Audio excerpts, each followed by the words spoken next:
Ladies and gentlemen, the most famous person in the chess world right now is named Frank. It's not Magnus, not Hikaru, not Dingley Wren, not Hans Niemann, not GothamChess, not Garry Kasparov. It's Frank. Frank is a teenager from England, and he has absolutely taken the chess world by storm. He began as a screaming meme, and he has recently gained several hundreds of rating points in rapid chess. And I've been covering his journey, and I've also done a few lessons with him. Now, Frank is either beloved or some of you are completely disinterested, but the reason why you should not be disinterested is because he is the embodiment of an improving chess player. A lot of you want to get better, and yet you refuse to watch this content because you think it's silly or it's beneath you. No, I have covered his growth for the last several months, and I will continue to do so because not only is it inspiring, many of you can learn from it. He is up to 750 elo. He was 500 like a month ago. A lot of you have been 500 for years. Well, hopefully not years. I mean, months is fine. In today's video, I will show you 4 games of how Frank has ascended his chess elo. These are really sensational games. First, the game of how he crossed 700. Frank plays symmetrical queen's pawn. All he does is he knows some openings pretty well, and he also, if he doesn't know an opening, he just plays principal chess. So he gets a lot of Londons when he plays black, naturally. He's from England, after all. That was a terrible joke. Now, I've sort of been letting him freestyle. I'm not like correcting him with things like knight e4. You see, I went to a boxing gym, all right? I had an older Russian sensei, shout out to Greg, and he used to not correct everything I did. Sometimes he would correct, and sometimes he would leave it to me to notice I'm making mistakes and correct them myself. Knight e4 is not a good move for long-term chess development. For short-term chess development, it's not that bad. Because it doesn't damage your position that much. It's just kind of a waste of time. Like, you should be finishing your development. And his opponent plays bishop d3, and Frank immediately moves the other knight as well and tries to get the bishop. Now, his opponent plays pawn here, and immediately Frank grabs that bishop and already is not even worse.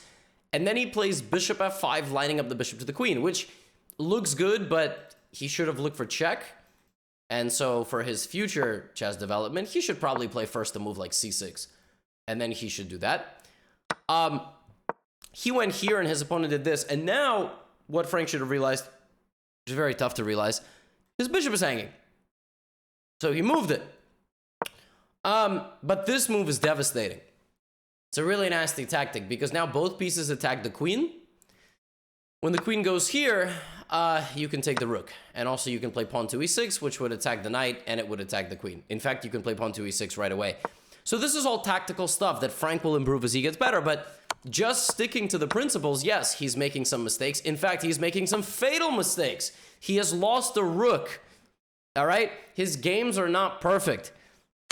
Queen c6, though, queen d7, and his opponent takes the rook. And now Frank is down 7 points of material. And would you know, this is the game that he crossed 700. A lot of you would resign, a lot of you would rage. Frank just plays f6. Probably wants to play g5. His opponent plays knight d2, and Frank does play the move g5. And now his opponent gets tunnel vision and thinks, well, I got to simplify. No, his opponent actually should go here. Why? Because when you go here, now Frank has a choice. Take like this or take this. And if you take like this, this knight is locked away in jail. It now cannot return home, which is a jarring development for his opponent. Now, of course, his opponent is still winning and should go here and should just push these pawns, all of them, because they're all passed pawns. Instead of that, his opponent does this and now loses the knight in that fashion. Now, Frank is still dead lost. He's down 5 points of material. He is down a rook for a bishop, but his opponent has 3 extra pawns. I would play a6. Frank goes here, though. The bishop can still take on a7, and now Frank castles. His opponent is trying to bash over here, but completely forgets that there is a hanging bishop, all right? People sometimes capture pieces on the other side of the board and completely forget they exist, even if they're rated 700. And that is exactly what happens in this game. Frank plays rook b5 playing defense. Not the best move. He could have played rook takes b2, which would have been better, but he goes here. Now, good rule of thumb for yourself as you improve. You do not want to pin yourself to your king. You do not want to pin yourself to your king, because after this, what will white do to take advantage of you pinning yourself to your king? White will play the move f4, and that's the end of the game. But his opponent doesn't see that. Now Frank again blunders f4, but his opponent misses it, and now rook takes f2, and now it's game on. Now Frank's got 2 bishops for the rook, and bishops are tricky pieces. All right, Frank's sliding his king over his... Oh, and for some reason, I mean, his opponent panicking, seeing the pawns and all this, gives this up, and now Frank's up. Now Frank is winning. The only chance his opponent has is to pin the bishop. He misses it. Frank runs backwards, and even though the pawns are coming down, they're not going anywhere, and it's just a matter of time. Frank's g-pawn looking mighty strong. He cleans up by hanging his bishop, but, you know, such is the life of a 700. Rook c4, picks up the rook, and then he runs the pawn down the board, and it's clean from there. Bishop g4, the opponent resigns, and this is the game that Frank fought back and made 700 elo. Now, you would have thought he stopped there. He did not. Next, one of the very next games he played, I told Frank to learn the fried liver, because this opening is nasty. Nasty. d5. Look at Frank, pure fried liver, queen f3, knight c3, beautiful stuff. Now his opponent plays knight d4, bishop d5, and here Frank needs to play a queen move that simultaneously gets the queen and c2 out of the way. Out of danger, not out of the way. He played a perfect fried liver, by the way. Can I just give this man credit? This is why he's 747, like an airplane flying through the sky. That's my homage to Frank. Queen f3, perfect fried liver. This is not a perfect move, but knight c2 is, you know, it's still winning for white. If you play knight e4 mate, it was almost perfect. Knight to e4, the geometric checkmate. Instead, Frank gallops in and takes on c7. It's pandemonium. This is anybody's game, but I'll tell you one thing. It's not anybody's game, because in this position, Frank's opponent's king is on c5. All right? His opponent's king is in the center of the board. Rook b8. Frank thinks this is winning a queen. It's not, because of bishop takes, but all Frank has to do is get his dark squared bishop into the game. Queen e7, he brings the queen back. It's a very scary position for black. Queen f6 played, and now in this position, Frank plays an absolutely sensational tactic. Pawn to d4 check. And the idea is that black cannot take with the pawn. He needs to run backwards, but the king is too tempted, too greedy, and gets caught with his hand in the cookie jar. King takes pawn, and Frank plays bishop e3 checkmate. Game over. Cross apple sauce. Done. You can't go anywhere with the king. The pawn covers this, the queen covers that, and the king is locked away in the center of the board, and that's game over. Look at that absolute brutalization. Oh my God. Sensational game from Frank. I mean, oh my goodness. Now, it wasn't even that. I'm going to show you 2 more games. First, I'm going to show you a game that Frank lost. Not always rainbows and butterflies. Then I will show you the best game that he's played in the last few weeks. A game that he won at 90% accuracy, which is nice, right? So he had a game against an 800. Now, once you get to the big leagues, a lot of you experience this. You get to a big rating threshold, and then you panic. If you want to get to 1400, you panic when you play 1600s. Okay? If you want to get to 700, you panic when you play 800s, and so on. So Frank plays a person that doesn't play a good opening. Queen e7 is not a good opening, all right? Now d4. Unfortunately, the move d4 kind of plays directly into black's hands, but it's fine because you have moves like knight d5, which can attack the queen. You also should block the attack like this. Frank, unfortunately, here panics. He has never seen this opening before. Of course, queen e2, bishop e3 is all completely fine. He plays bishop g5. Bishop g5 is bad because it blunders the bishop just completely. Knight takes g5 here is the best move, and then it's discovered check. But I think Frank thought my opponent wants to go here, so I'm going to take his queen, and then he's going to take my queen, and then I'm going to take his bishop. I don't know. So his opponent does, in fact, do this. The 800 does not find the best move, which is just taking the bishop with discovered check. Now Frank takes the queen. His opponent takes his queen. And this is something called a capture chain. So you are down what? You are down knight, queen, queen, right? So you've lost 2 pieces. So the question is, which of these 2 pieces do you want to take? If you take the knight, what will black do? Black will take the bishop, right? So you will get the knight back, they will get the bishop, and now you'll be down a bishop. But what if you take that? If they take that, you'll get this.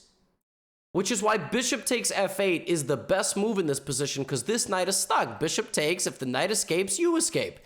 This is the only way to preserve getting material, because black is already up a piece. This gets you a piece back and allows you to take this. This doesn't.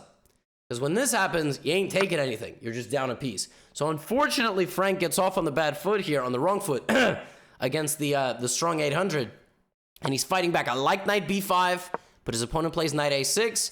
Frank tries to develop. Opponent plays a nice pawn move and activates in the center. And oh, this is high-level chess. Bishop now hits the knight, and this bishop is stuck. Frank's king is on the back rank.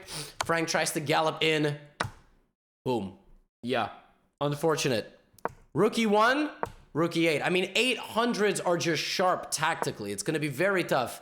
And he's just taking everything, right? b4, passanted.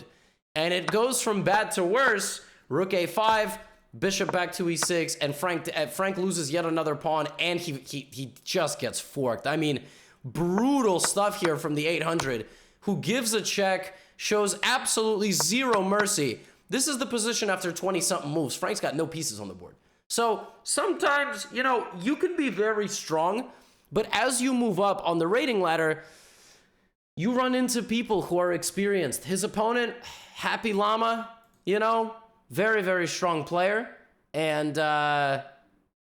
clearly experienced, simplifies down, and just pushes the pawns down the board. Frank made no effort to stop it. Black took absolutely everything, and Frank ended this game down 22 points of material, and worse than that, he also gets mated with the 2 queens in resounding fashion.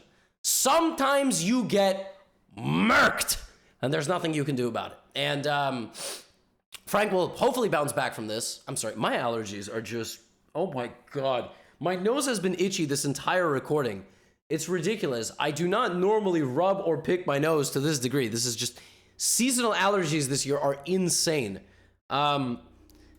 Anyway, it doesn't always go well, and to bounce back from a game like this, you just need to stick to your principles in the opening, all right?